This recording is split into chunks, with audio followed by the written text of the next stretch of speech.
So for my topic, I wanted to take something relevant to the field of football because I like football. And one of the things that is often overlooked when people analyze the game itself is the commentary that's involved.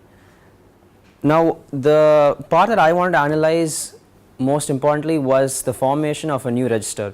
Now, by register, I mean the kind of language that is being used. What I particularly wanted to focus on was how there is a combination of different kind of events that come into play when a commentator speaks. Now, when a game is going on, the commentator talks not only about the real life events going on in the match, whether a pass is going on or somebody scored a goal, but he also has all these filler information he has to induce every now and then, such as a particular biography of the player that's playing or some historical fact, some kind of trivia such as that. But the problem is the commentator has to be very spontaneous, and he has to bring in that fact which will not only be interesting to the listener but also is very much relevant to the game as it's going on, and he has to make sure that this fact doesn't escape while the event is going on. So I looked at a bunch of papers, and maybe they don't focus on the area that I want to, but I wanted to use them as a base. So the first thing I wanted to talk about was how different types of commentary affect the game itself. Now, if you know even a bit about football, you'll know that the kind of game that's played in each country is different. And I mean different in terms of the speed, the kind of technique that's involved. What's important to us is the pace at which it goes. Now, if you watch any Indian football, is basically even the speed at which we play is nowhere close to how an English game is. Now, now that means there's more time involved between each event of the match, and this gives commentators more freedom to speak as much as they want. But since they have very little time, whenever they have a little extra time between each event, they're able to induce a particular fact. But in our particular game, we have so much time that you can literally write a book in between a goal and another goal. So that was one area I want to look at. It is kind of obvious that the kind of commentary that goes on influences the kind of language that comes outside the pitch. And this is in terms of vocabulary, in terms of implied meanings, and people start using this in their day-to-day life. But what I wanted to see was how the people themselves, the exact opposite, how people themselves, the way they talk influences the commentary on the pitch. I think that's mostly it, so that's what I wanted to focus on. You have looked at few papers so far. Yes, sir. Right. And this is going to be analysis of the formation of a register. I also wanted to see the influence it has on people in day-to-day life once they come outside the stadium. Thank you. In my paper, I'm going to talk about how Dravidian politicians use language to attract people. So in this paper, I'm going to talk about from the beginning. From the beginning, in the sense the Dravidian party was started in 1944. So from that moment onwards, I'm going to talk about how the Dravidian politicians use language to at present. Because in this paper, I'm going to talk about the variations of the language style they have used to attract people. Because in the early days, during the beginning of the day, the main motto of the Dravidian party was not compete into election. So their main motto is to just talk about spread about the rationalism and to talk about those kind of things. So those kind of things, they were not very mainly focused on language. They just want to use a very simple language. Then that is the only way to attract people. Because if you use any kind of literary or poetic languages, the illiterate people, they can't understand. So yeah, that's what the earlier days. When the split of DK, the DMK party has the party was started, so they were decided to participate in the election. So their kind of language used is entirely changed from the Dravidian party. So they have started using a lot of pure Tamil words. Not mixing of any Sanskrit word, pure Tamil words. Then they were started using many quotes from the ancient Tamil literature such as Tirukkural, Silappadigaram in their speech. Even if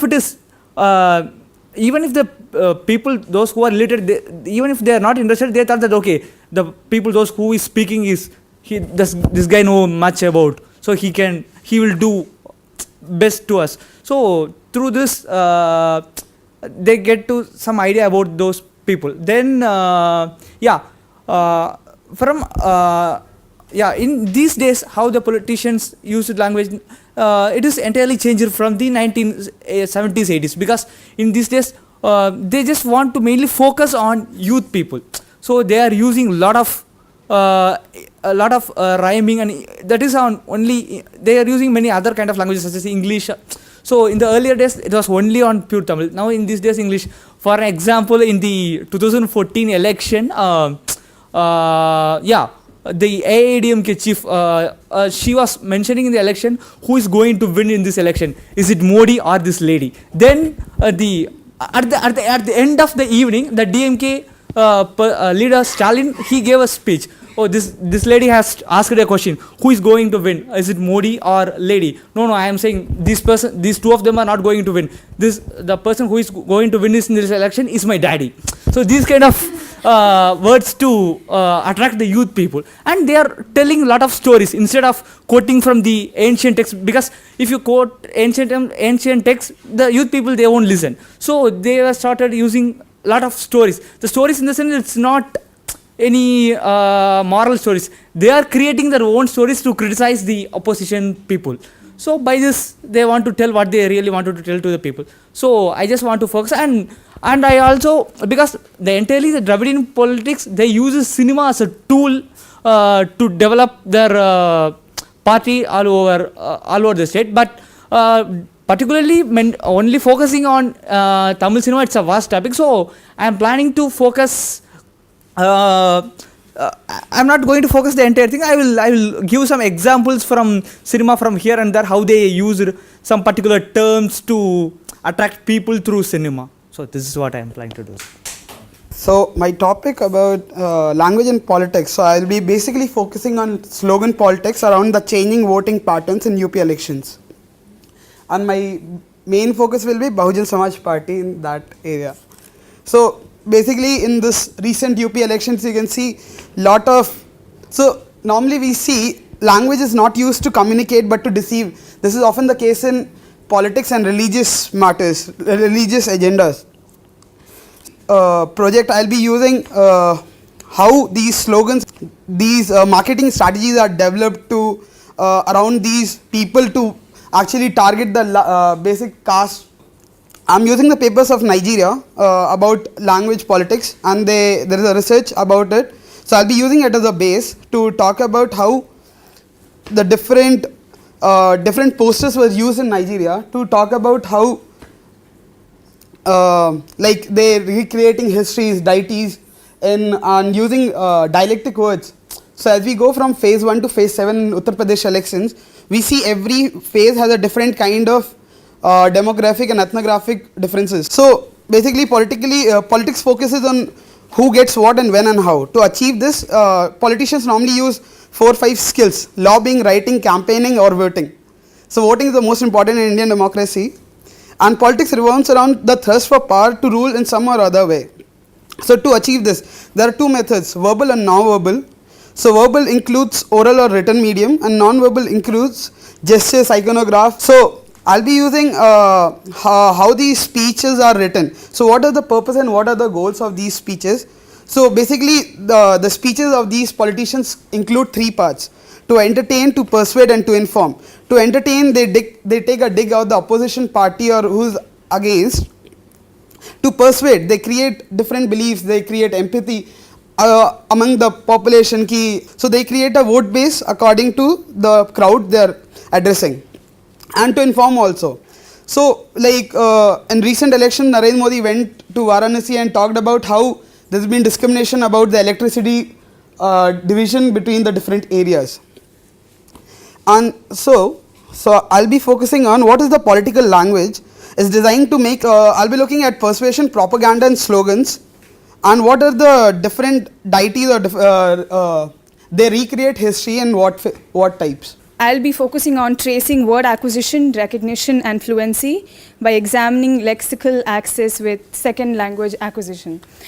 So basically, the aim of the paper is to understand the level of influence that reading has on word acquisition and word recognition and fluency in speech. I might not focus on the speech part, just the word acquisition part.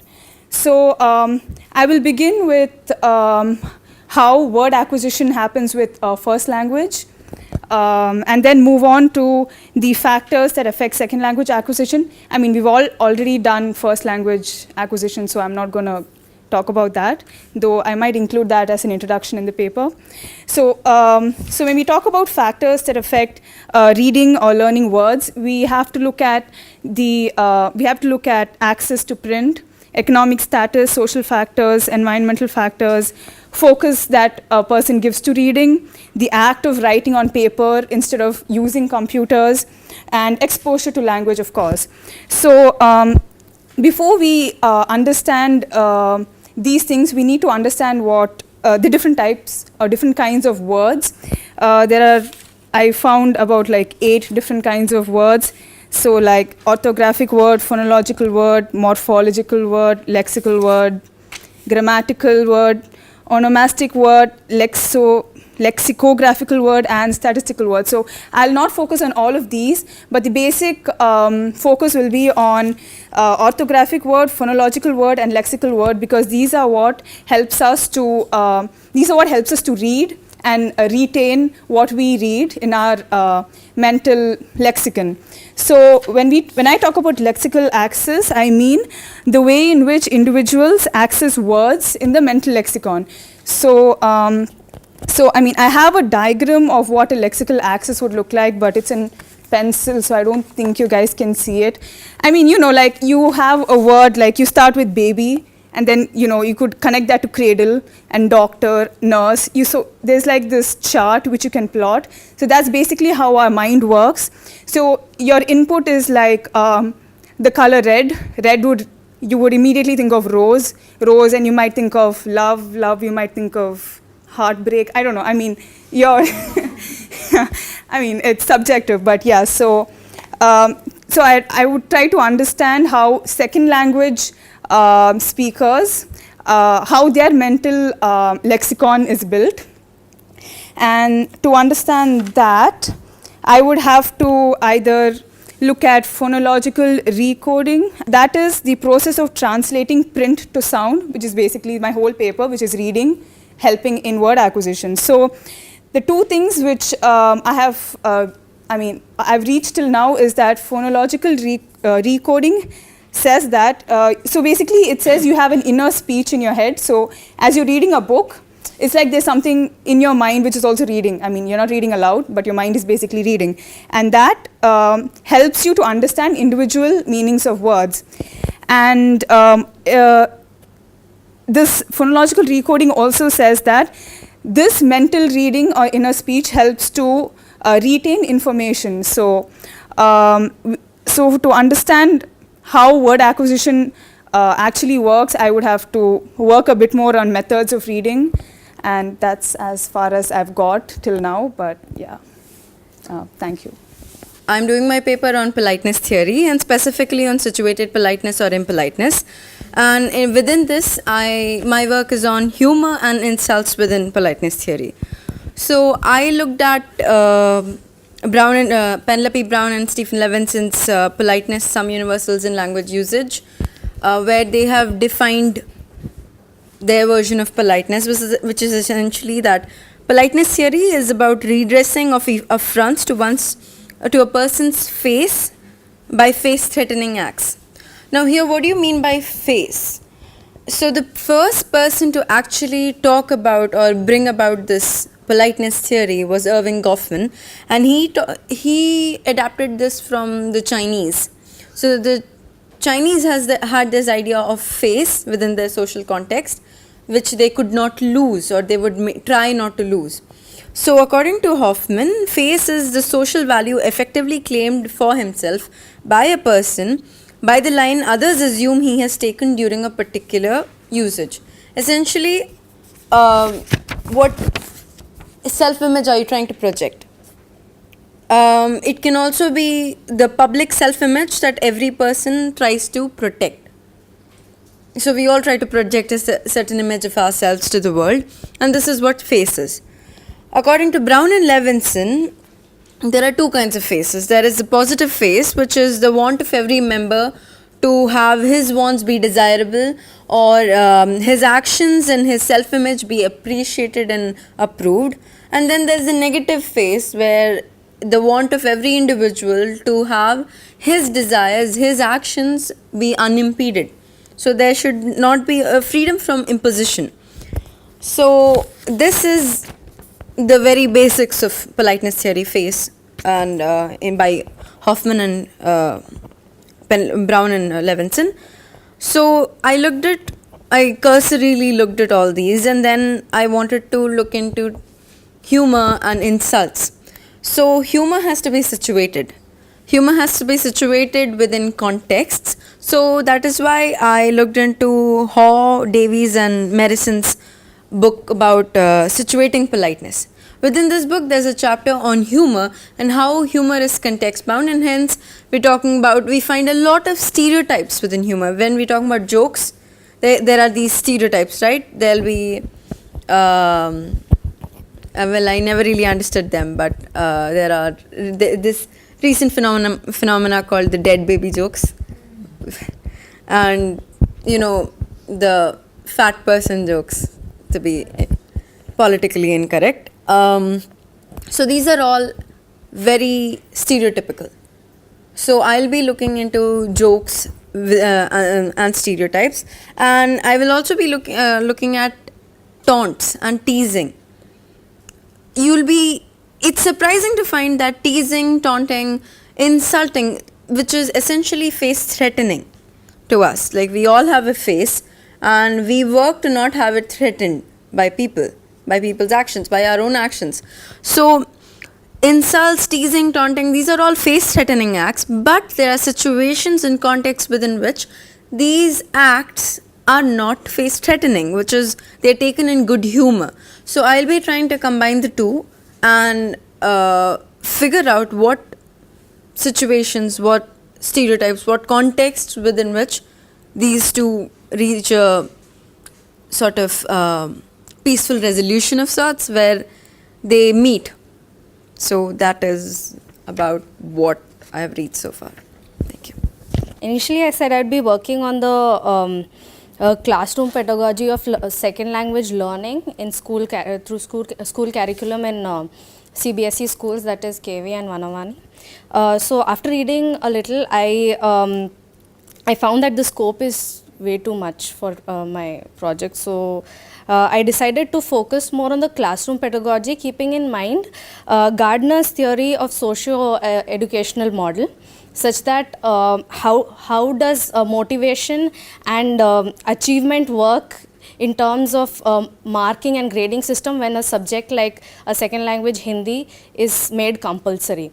So while Gardner says that there's a reciprocal effect between achievement and motivation, I would also like to see how Hindi, which is a language that is not accessible to the students here beyond maybe Hindi movies, how they learn the second language and how much proficient they are in. So two parameters I would want to use would be their initial proficiency and how whether they know how to use the language.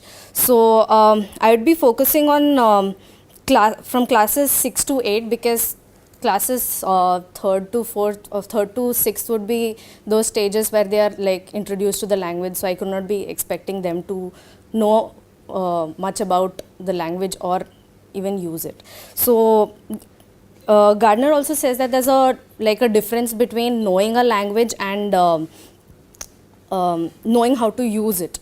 So I'd be focusing on that, about how the pedagogy is oriented such that whether they are able to do both of these things or one of them at least, because the marking scheme is pretty is like every other subject, while most of the theories say that language learning is different and in terms of the pedagogy that has to be employed, and it does not have a very programmatic sort of a structure.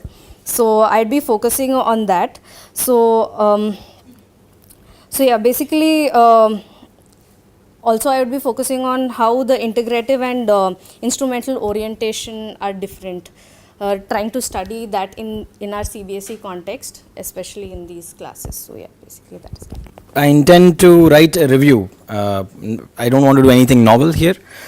So the topic would be just applied linguistics, just within italics, right? A review of the relevance or the irrelevance of language teaching and learning. Why do I say this? We've all gone through the tortures of learning some language or the other, be it the second language or the third language. So have I.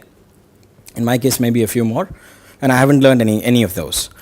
Now the problem is, why do I say just applied linguistics? Simply because we're doing a course on applied linguistics, and the more you study linguistics proper, whatever it is, you realize that a lot of terms are basically mere jargons. They're just thrown at you. I'll just give you one small example. Now, how many of you know that there are actives and passives in English? We've all been taught, right? And we've done like innumerable exercises in actives and passives. So if you study linguistics properly, if you're doing the right kind of linguistics, you realize that there's something wrong about these notions. You must have studied articles somewhere, a and the whatever, right? If you study French, you study article défini, les indéfinis, right? Now, ask yourself, how is a child supposed to know that there is an article in French? The French word for water is eau. That's what we were told, right? E-O-U. I don't know of a single context in which a child would ever be exposed to something like L-O, because it's always low, right? I don't know whether you understand this. It's L'-E-A-U. There is just no context in which you can imagine somebody telling the child that, look, the word for water is O and not low, because L part is basically an indefinite, is basically an article there. Similarly, when you come to actives and passives, I'll give you a sentence just to make the point clear. Everyone in this room knows 3 languages. Make a passive of this. And what we are taught is that the passives are almost the same as the actives, right? They mean the same. So I wrote a book, the book was written by me, it means the same. Okay? Try to passivize this sentence, everyone in this room knows 3 languages. And these are problems that have already been discussed in the literature of linguistics. It's not something that I'm trying to do anew. Then you come to something called, let us say, you guys heard a talk, that was given a few weeks ago by Keating, and she talked about how Gumpers was invited to analyze a certain situation at an airport where the Indians waiters were serving the English people, and there was a problem with their accents, right? They could not understand. Now, if you study linguistics properly, then what you realize is that perhaps the problem was not that of an accent. The problem was that of sociality. The problem was that of power, inequality, that is basically a part of our existence. Now, when you take up a certain approach which says that, okay, equality is the norm, so that's basically the interactionist approach. But when you take the right kind of approach wherein you understand that, okay, any 2 individuals are never at the same level, then you are able to understand or approach the problem of accent or whatever it is with a clearer view. Going back to another problem. So for example, how many of you have done the exercises on DOG plus S becomes dogs, CAT plus S becomes cats, and but CHURCH, you have to add an ES, not just S, right? Why would you do that? Which child does that? Which English learning child does that? I don't think any parent sits down and teaches his or her child that you need to add an ES whenever you have something like BUS or CHURCH, right? Or judge. But in all these cases, what you do is you add an ES, not an S. Do you really think you teach your kids like that? No. So why are we taught, in second language classrooms, etc.? Maybe it has certain pedagogical, implications, or maybe there's some comforts to be drawn. The fact is, the moment you understand linguistics, you know that something is happening. What is that? When you talk about DOG plus S, you can do that. You don't need much to understand that something is happening. When you say CAT plus S, what you can do is you can add the ter, sir. And ultimately the cluster would be cats, dogs. But try, I dare you to try adding a sir to judge or to a church. There is just no way you can pronounce ch, sir clustered together without breaking it. So and naturally what happens is your physiology limits you, and it therefore forces you to insert some kind of a vowel. It could be E, it could be it could be anything else. The same thing applies to what we were talking about in our classes, the school and school problem. If you go to Eastern UP, people end up saying iskul. When you go to Punjab or the nearby areas, they end up saying sakul. What is happening there? So what I want to focus on is that if you do applied linguistics, the just kind of applied linguistics, maybe you won't need the subject. That is what I would want to end with. That's it. That's what I want to look at. Hence, just applied linguistics. Thank you. The title of my paper is the role of learning in first language acquisition. So, my paper would try to look at the role of learning in the first language acquisition. It is generally argued that by the proponents of innateness hypothesis that the linguistic inputs play a triggering role in our bid to acquire language. But development psychology informs us that linguistic abilities and language acquisition are part of the overall cognitive abilities and cognitive development.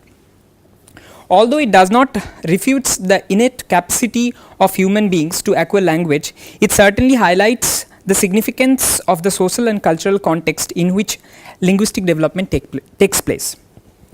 So, my paper will critically look at the concept of minimal inputs in order to understand what this role of triggering point is in language acquisition, and if there is a role of learning in the process by which child understands the syntactic structure of a language from phonemic contrasts.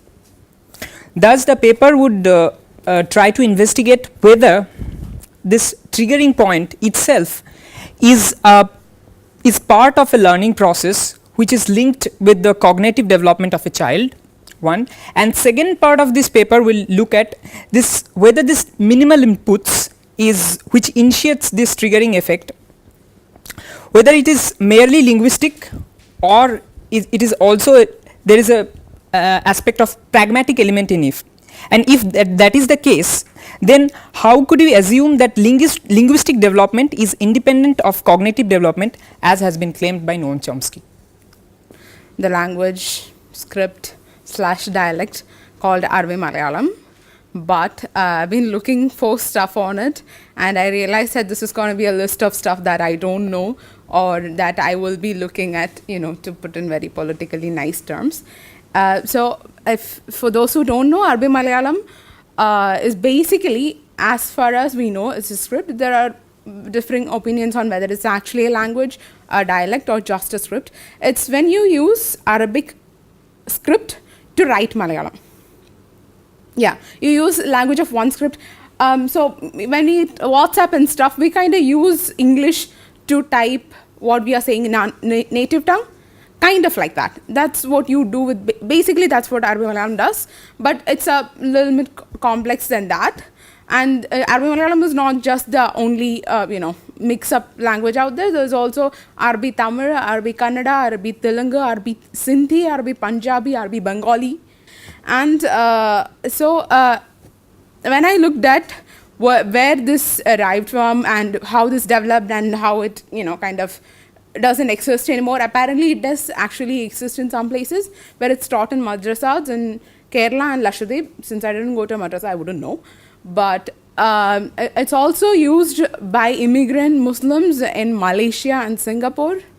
Apparently, there are Mallus around there. So, Arabic Malayalam, as I've seen, while you look at it right now, you see a lot of stuff, a lot of literature written in it, as in poems and songs. Because poems are mostly treated as songs because they're very, musical and stuff. But apparently, at one point of time, they were used in government notices to write medical treatises and a whole lot of stuff.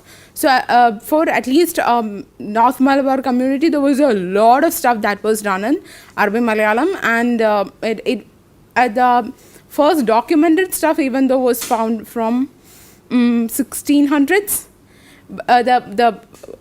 origin of the language itself precedes that, and it has a lot of implications with how it fought colonialism, blah blah blah, how it developed from with colonialism, because at one point of time Arabic was kind of like a lingua franca when the Portuguese landed. I'm not sure I have enough documents that would establish this, so I'd rather retract that sentence.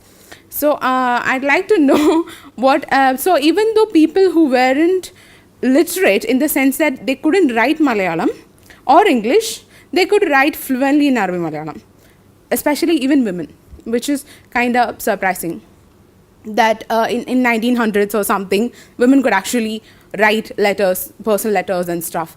So whether to treat this as a first language or a second language or nothing at all, because it's not exactly acquisition, because they're only using script, I'm not quite sure how to go about it. They'll have to learn the Arabic script because it's important, because it's for religious purposes. They have to read Quran. Even I know Arabic script, but I have absolutely no idea how to say hello in Arabic.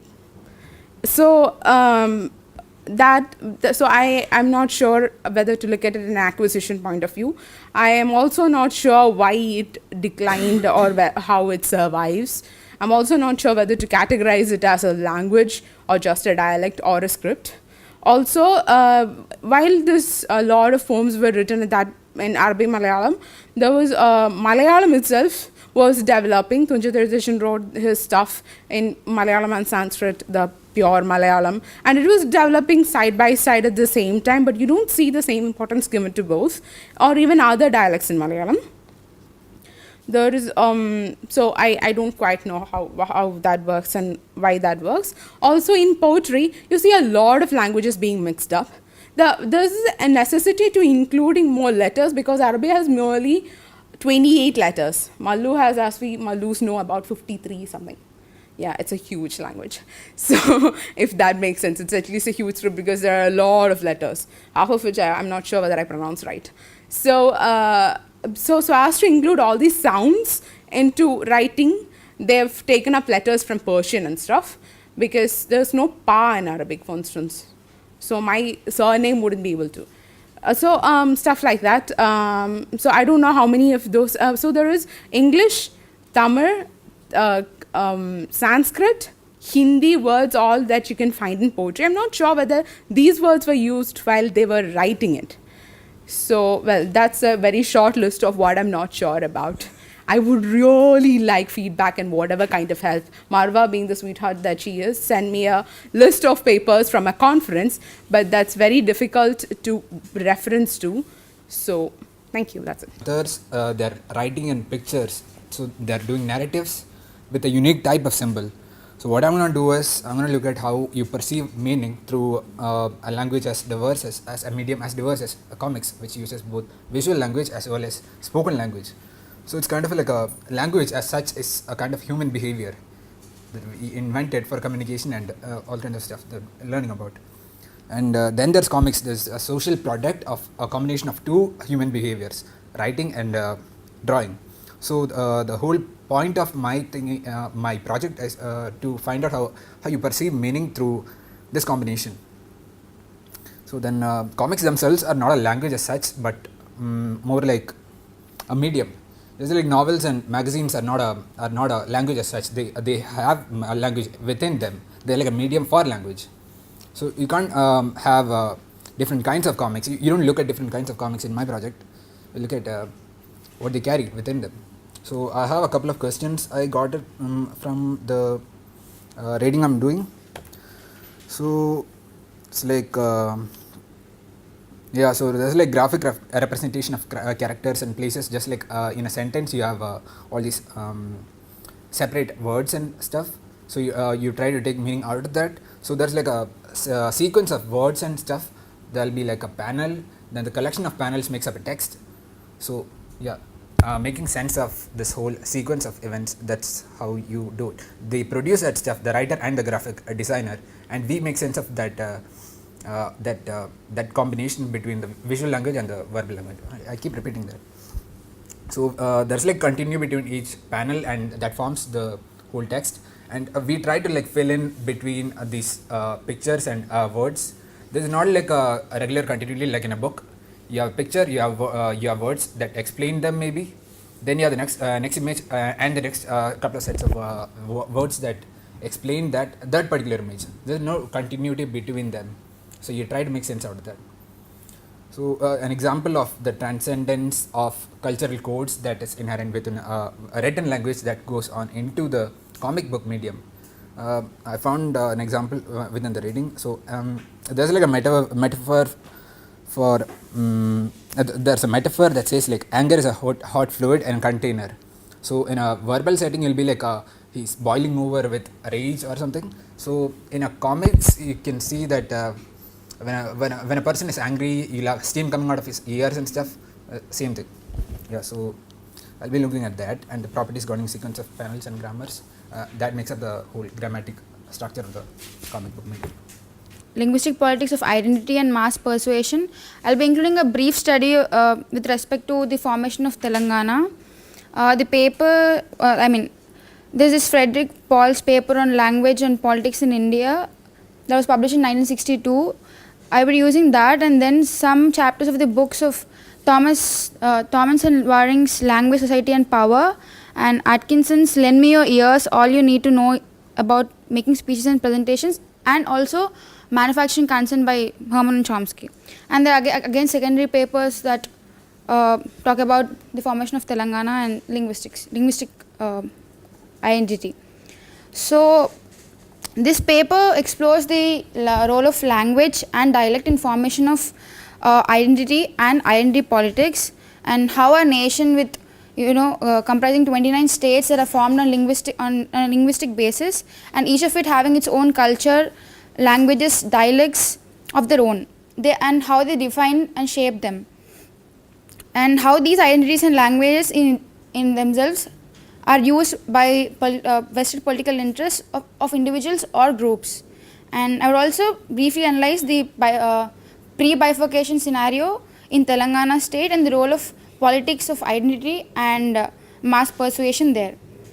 So in Paul Frederick's paper on language and politics in India, 1962, he defines language as a system of mutually intelligible vocal symbols by which the members of a society communicate, and dialect as a speech system of regionally and socially defined group marked by a combination of shared linguistic features.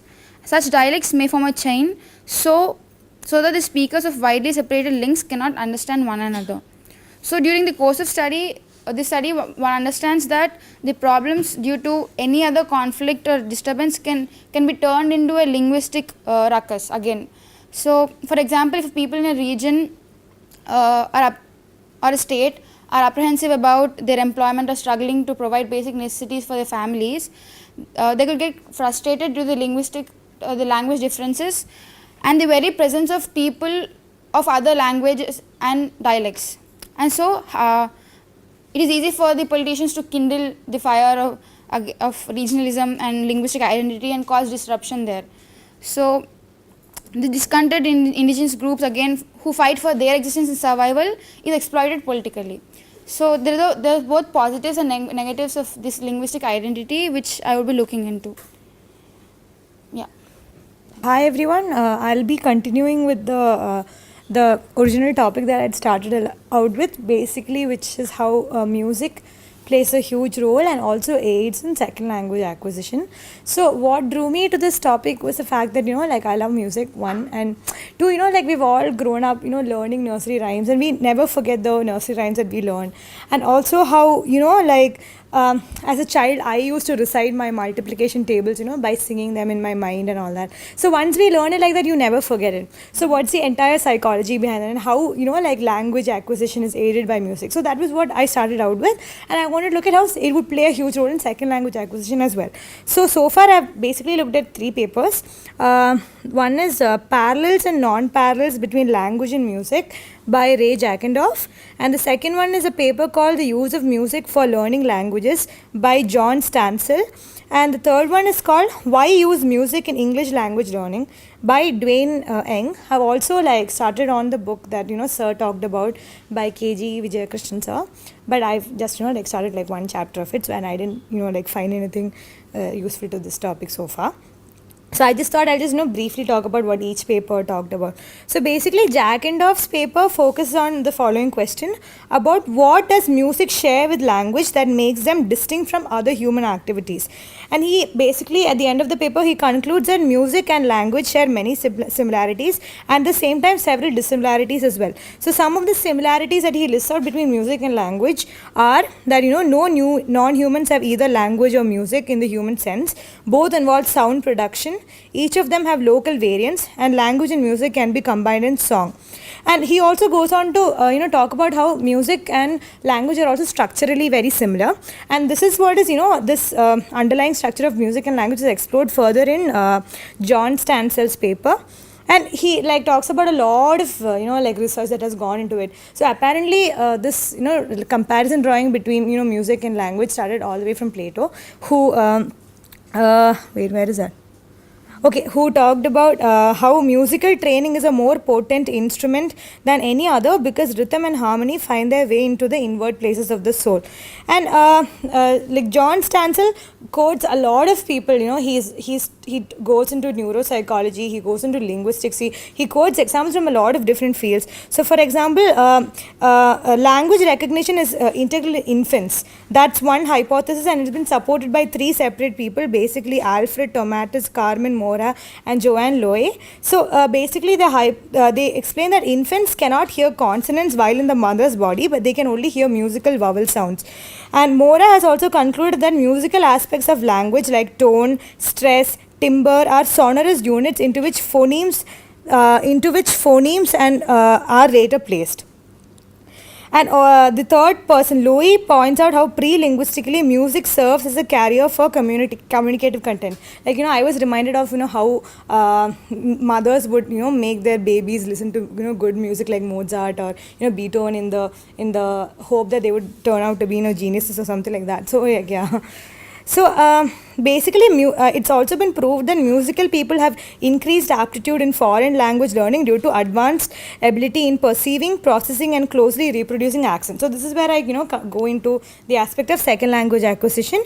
And basically, Robert Jordan's opinion is that music and language are closely associated processes, with language representing the contents of the outside world in a symbolic way, while music seems to reenact experiences within the body.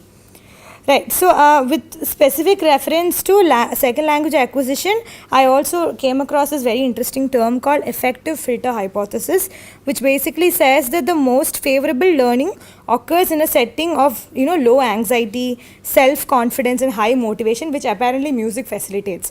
So music is shown to lower affective barriers and assist in making students more relaxed, thereby making them more receptive to language learning, and hence facilitates second language learning. So this is what I've read up on so far. But I also plan to maybe conduct a small field work kind of thing by making people listening to maybe a song or something.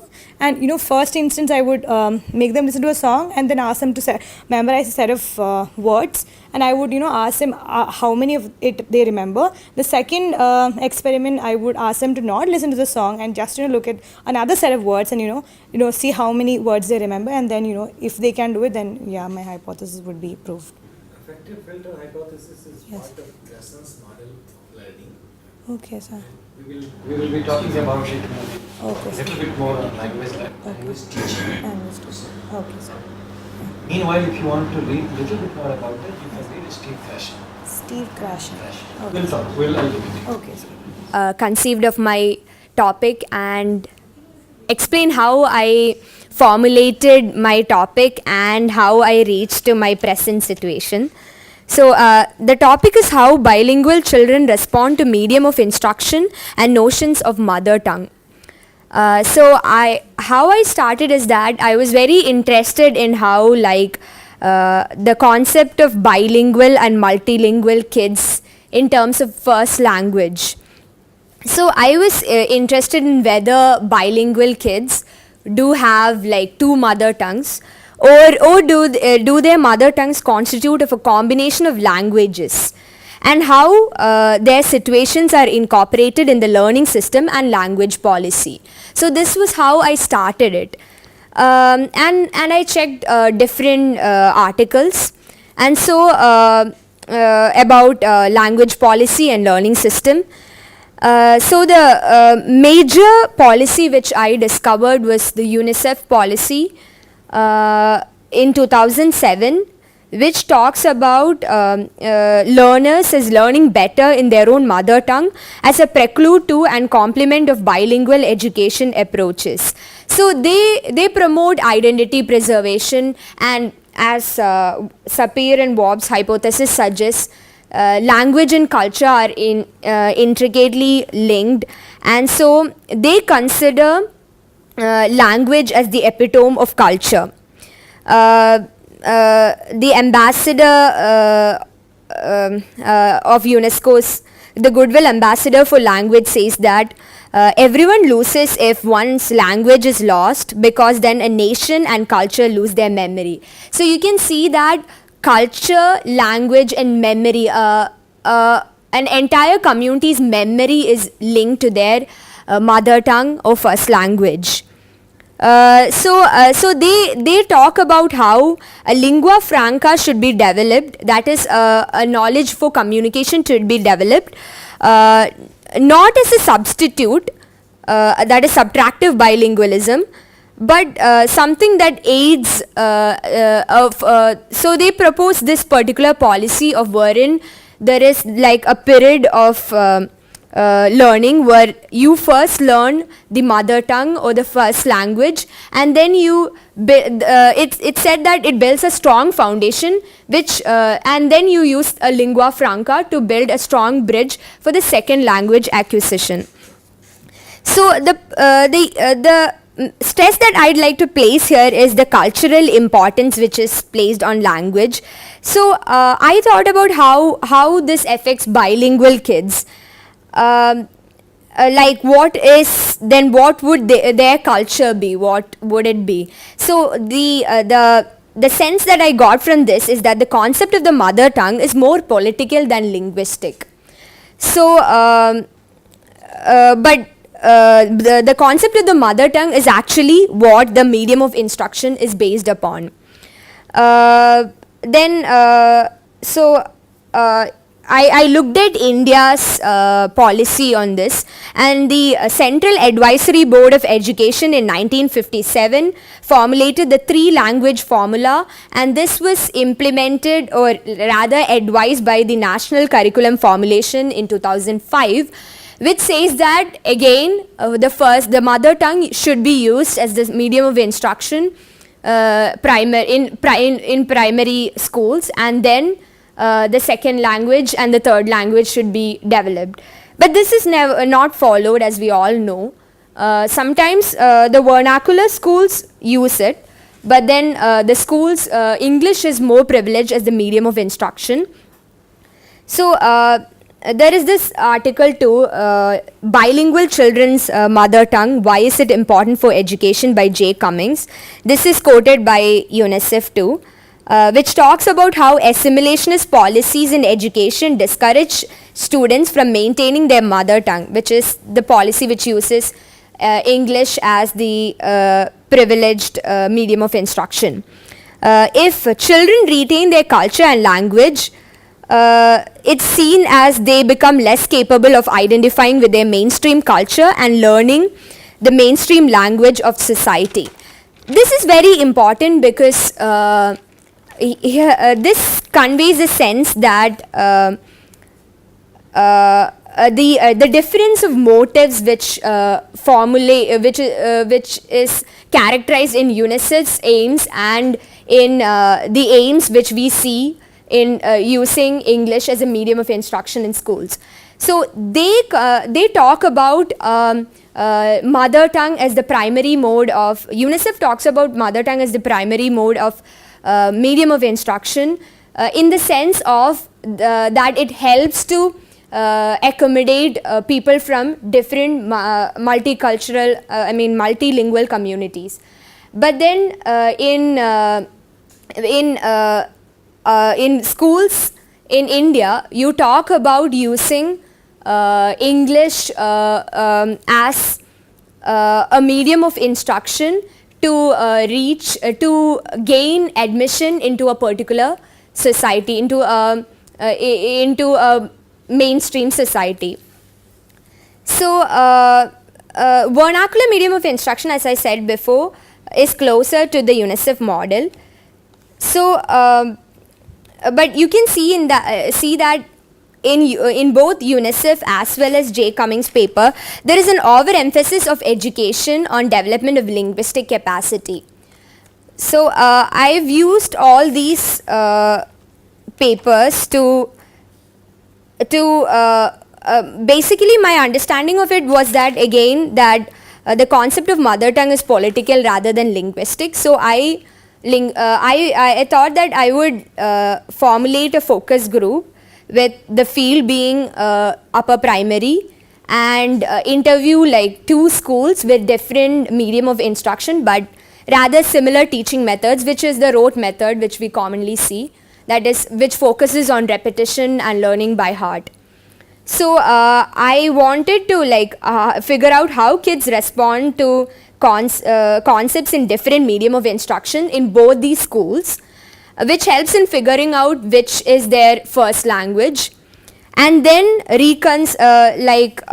interview them and figure out how they reconcile with the notion if there is a significant contradiction there of the disparity between the medium of instruction and mother tongue.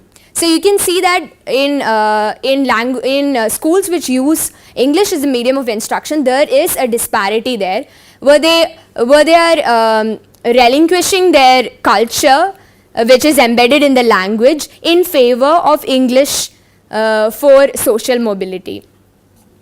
So I also wanted to look at how bilingual children respond to these notions of mother tongue and how they negotiate this. So the contradictions or the possible problems which I would have is the familiarity problem, where if I use concepts in different languages, they might not actually respond to their first language other than if it is not the medium of instruction, because there is a certain familiarity which they have to the particular medium of instruction. And also the socio-political background, the 2 schools might show significant difference, because some children might be more they might have more knowledge of these particular concepts, and also the systems of education that purify language. So even if their first language was a particular language, they might not recognize concepts because the concepts might be in a language which is more purified or standardized than the language which they use. So these are the contradictions which I found. So broadly, I wanted to work with the topic of communication with respect to children with autism. So when in class we were discussing about the critical period hypothesis, it actually intrigued my interest a lot in trying to study how the critical period actually works with children with autism. So this led me to actually read up on autism, and then I discovered that autism is actually a neurodevelopmental disorder, and it is basically a minor genetic fault that happens before birth. So this also coupled with the papers that we read on critical period hypothesis, one of them in particular which talked about the evolution of critical period of language acquisition, wherein it said that it tried to show how the critical period might be genetically affected. So then it actually made me think about whether critical period might be a genetic influence. So then I read on experiments which were done to determine whether language acquisition is actually affected by genetic factors.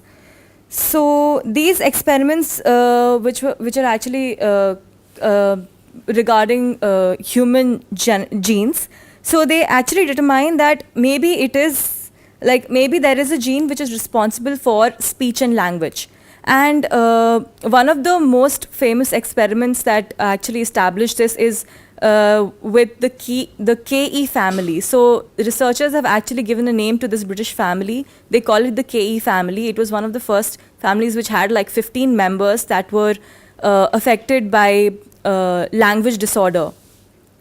And so they studied the family and their genes, and they actually kind of found out that there is a certain chromosome called the chromosome 7, in which there is a certain region called 7q31, which is actually may be responsible for speech and language. And there are other researches also done with family and twin studies, which show that there is chromosome 7 and this region called 7q31, which is responsible for speech and language. Though it is, they do try to pinpoint it like more narrowly, wherein like they want to see whether there is a certain marker which is present in 7q31 which might be responsible for language and speech, but there is no such gene as such which they have determined that it is a speech gene or something. But this is the region which they say that okay, this is responsible for speech and language. But then I wanted to see whether there is a connection with this chromosome in children with autism. So when I looked up papers regarding the genetic mutation of children with autism, I found out that the chromosome 7 is also one of the chromosomes that is affected in autism. So that actually made the connection wherein like, yes, you have a common chromosome which is in there with language and speech disorder, and also in autism, which is also one of the communication disorders. So this actually made me think that, so when you actually have evidence for until this point wherein you can determine that there is a chromosome that has a linkage to the language and speech disorders, then why is it that we cannot make a conclusion as to determine that even critical period might be genetically affected and it's not just a hypothesis?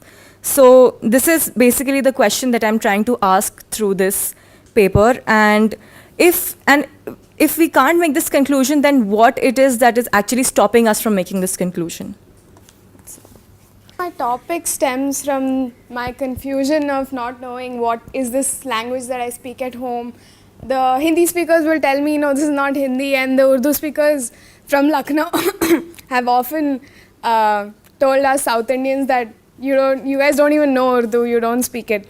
So there's this language, it's not necessarily known as an individual language, but Dakhini Urdu, which is restricted to the South India. And I think the very name, I know that the very name comes from Deccan Plateau. It's also known as Deccani or Dakhni. And so I want to trace how this language has come about. So it begins from what would have been Tughlaq's shift to South India. He shifted his empire from Delhi to Daulatabad and brought along Urdu with him, and how that language interacted with the other languages around in South India, for the likes of like Kannada, Telugu, Marathi, and how there was a new language of sorts formed with all of the influences which, due to reasons such as like Sufism, where the first few saints wanted to say convert or teach their philosophy, and they wanted to connect to the people. So there was a new Urdu evolved into something that could connect with everybody. Other things that influenced the language change was also how politically a lot of dynasties had marriages and conversions happening around them. Okay, so there are South Indian dynasties like Adil Shahis and Bahmanis who have helped develop this language. And it's also interesting to note that this language is rather flexible in script. It can be written in Devanagari, it can be written in Urdu, it can be written in Persian. So I just wanted to understand how this works. I can do this possibly by a diachronic study of this language, which is learning how a language change happens over time, and also through language contact, which is essentially how when in a certain area there are more than one languages interacting with each other, how there are influences made. There's convergence, there's borrowing, and all sorts of influence in how it affects each language. Also something I read up was something called stratal influence, which talks about languages having a sort of hierarchy depending on what's happening in the society. So there's a substratum language and a superstratum language, and how one language gives in to the other language and takes from it or changes into it. So there's like a dominant inferior sort of system. And I might also want to look at how there's a sense of identity for South Indian Dakhini speakers who tend to still identify with the prominent or standard Urdu of the north, and they do that. Like my parents and my family have done this before, wherein even though we speak a completely different kind of language, we still they all encourage their kids to learn Urdu and understand it. Like even if I try to, I'd have to learn completely like the new words that belong to the Urdu of the north, but they still think of it as, I think it's possibly a way of validating the fact that you are an Urdu speaker. And yeah, I guess that's about it. I'll develop on it further and probably narrow it down to something. Have you looked at some people who have worked on Dakhini? I've found books which worked at like just the Deccan culture and how Dakhini Urdu was like very crucial to for social interaction, and in terms of court poetry, and even further ahead, like Some aspects of convergence. Yeah. Dakhini Urdu have been worked on. Yeah. And you must watch that, perhaps the most romantic serial ever telecast, Farman. Farman. Yeah, there is one. It is available on YouTube. You must watch that.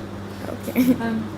Sir, would you say that Dakhini is in some ways a sort of opposite of Arabic Malayalam? Like Basma was saying, in the sense, here the script is what is important and there the spoken language is what is important. Or what is... It doesn't have to be looked at in that contrast. Whether they are opposite to Would they be taken as parallel, considering they're almost like this same area, like north? Not really. No. There is a difference with Here one language has travelled from Delhi to the next Sultanate, that is, Dawlatabad. So the language has travelled.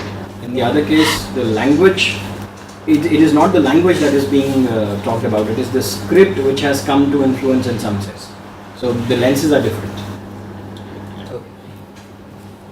So my paper will be reflecting on students' language usage in social networking sites and how what it has to do with the making or mooring of academic English. So as we all know, social networking sites have become a major form of communication in today's age, and whereby language use has been imparted in various areas, especially in that of learning and teaching. So users, young users, use literally half their week engaging in social networking sites communication, thereby giving rise to a brand of internet slang which is entirely their own.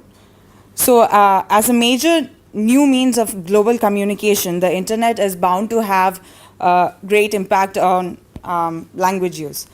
So the study, so my study will aim on investigating how internet slang differs from standard English and the reasons for internet slang usage on social platforms.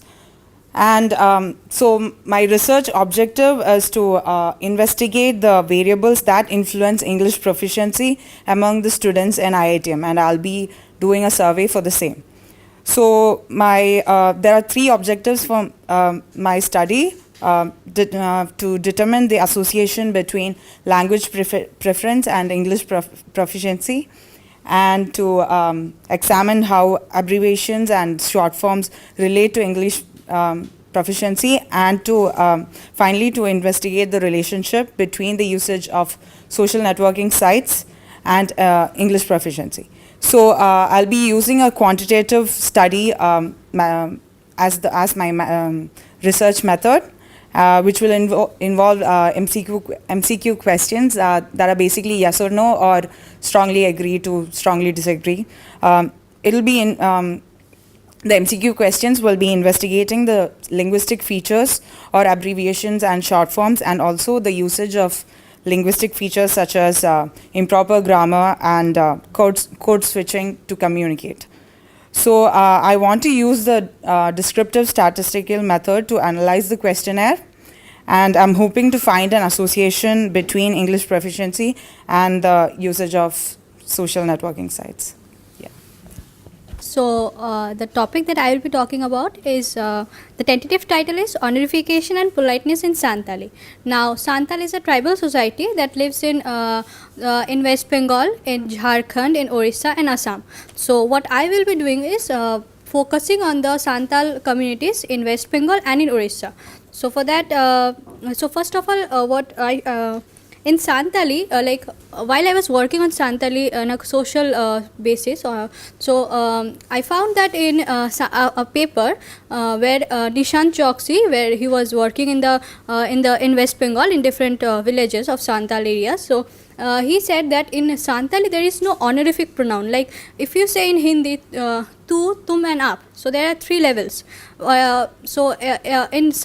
Even in Bengali we have this one. So but in Santali there is as such no such 3-level or 2-level distinction. There is only if I say in terms of second person pronoun, there is only there are 3 pronouns, that is singular, which is am, and dual, that is abin, and the plural is ape. So they use am for everyone. So but he just mentioned up to this much, and even Arun Ghosh of Professor Arun Ghosh of Bardhaman University, he also confirmed that this is the case, but not much study has been done on exactly on honorification. So what I'm trying to do in this paper is that I'm trying to analyze that if this is the case, and to relate this with the cultural aspects of Santal society, and to see again that if they so first I will just discuss a little bit what I have worked right now. So it's like in Santali society, if you see the cultural aspects like agriculture, in agriculture what they do is in a village when they go for agriculture, so it's like the person actually first prefers his own this one what do you say, the people who like his own brother or family members, and then they go for marital relations like the affinal kin members, what we say. So it's like and then they go for other villagers if the labor force is not so much. So it's like now if I go for the marriage also, so in marriage there are 7 divisions of Santal community, but as such there is no such distinction. Like there is Murmu, there is Hasda, then Kisku. There were different divisions are there, but not in terms of social hierarchy that we can say. So now if I go for the religion, so in religion it's like they have the supreme god which they call Thakurjio, and after that there comes Marang Burung. So Marang Burung is considered to be a grandfather, not someone like you like of deference, like it's he is a kind grandfather to the whole tribe.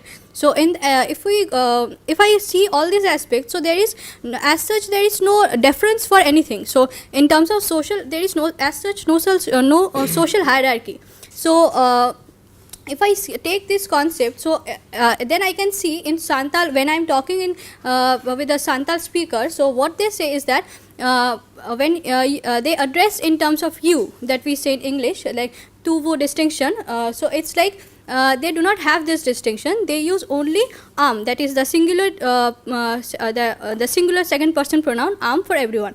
Now I consulted speakers from West Bengal. So what the person said, he is in the age group of 40 to 50. So what he said that they use for everyone, even for a stranger they would use that.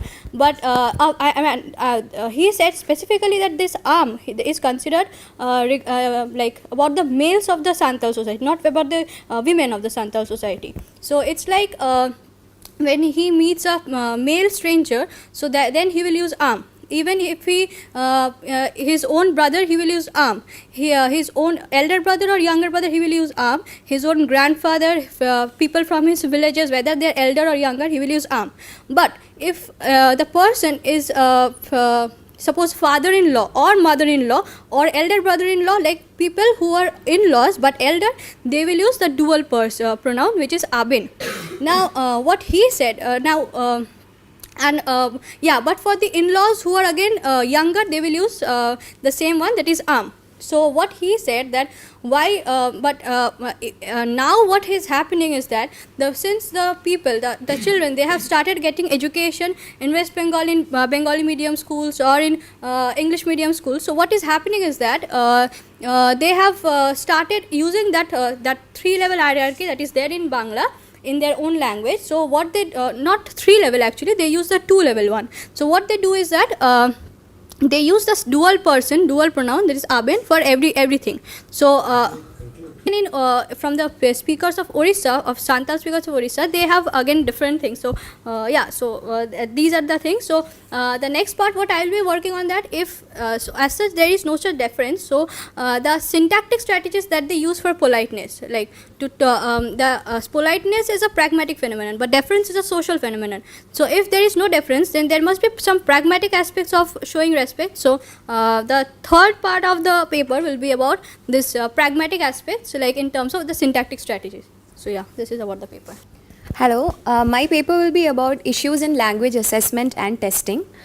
So you all know that the term IELTS or test of English as a foreign language is almost as common as like rice or tea in every household that discusses the profession of their child. So it's as important as that. So I'll be looking at I intend to discuss the prominent testing and assessment issues that can be linked to the pedagogic and curriculum concerns of English language teaching. So in 1991, there was a person called Alderson who reviewed the progress that was made in the field of language testing, and he asked certain questions which were very interesting. How far have we come? How far have we to go? So 26 years later, these rhetorical questions, I think, still remain equally apt. So answers to very fundamental questions such as what is language ability and how should test scores be interpreted are still in the current research and development agenda. We still don't have very concrete answers for these questions. The first basic assumption that we have about language testing is that assessment and test are same things, but actually they are different things. Assessment is a term for the process through which a test can be done, and a test is a thing through which assessment can be done. So they are actually different things. And discussions on English language testing curriculum, all that included discussions on how these tests should inculcate questions that should be holistic and complex, which would challenge the intellect of the child so that he would be able to face the real world problems or the real world questions. So this is called as the authenticity of the test of English language test. So the whatever hypothesis that I have made from whatever reading I have done is that there are till date various models and various methods through which we can test language proficiency, but all these various models and their problems suggest that the issues in English language testing have returned in a roundabout way to where it all began, that is the authenticity of the test. So according to me, it will remain prominent in the future research as well, because we still haven't got any concrete answers to all these questions. My topic is how the abusive terms in Malayalam are gendered. I'll be analyzing how the abusive terms are directed towards a particular gender and how these words revolves around the purity or conformity of the genders. And in most of the words, there is a difference between the literal meaning and the culturally constructed meaning. And I'll be studying about this difference, and I'll try to explain what's the politics behind the cultural construction of meaning. And I'll talk Will you about... also talk about the relevance of these things for teaching? In the sense that, is any teaching required for these things? Also, I'll look at how the gendered language reinforces the gender hierarchy in the society. I have heard some of you talking about your literature and some of you not talking about your literature review. So I hope you are looking at the review of your literature very carefully in your presentations and in your writing. And start working on your references very carefully, because that's another part of it may not be directly relevant to applied linguistics, but this is definitely part of practicum, research methods, and how you write anything. You follow a particular style sheet for that, right? So I do not have a particular reason for a preference over this, but since a lot of you are saying you haven't looked at APA, right? So why don't you look at APA so that you get to learn something new as well, okay?